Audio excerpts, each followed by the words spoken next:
Hey everyone, if you're running ads on Facebook and want to manage your budget efficiently, setting a spending limit on your ad account is essential. Today I'm going to show you how to quickly and easily edit your spending limit in just a few steps. Let's get started. First, make sure you're logged in into your Facebook account that manages your ads. Then tap on the three horizontal bars that you can see at the top right corner of the screen.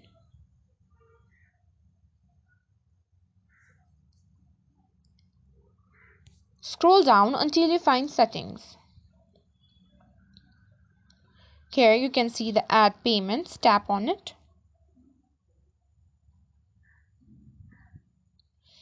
Now after you find Billing and Payments, find the Account Spending Limit and click Edit.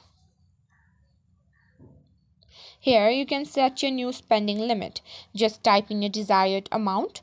Once you've entered the new limit, click Save Changes to update your settings. And that's it. You've successfully edited your spending limit on Facebook's Ad Manager. This will help you control your advertising cost and avoid overspending. If this video helped you, don't forget to like, subscribe and hit the bell icon to get notified about our latest videos. Got any questions? Drop them in comments below. Happy advertising!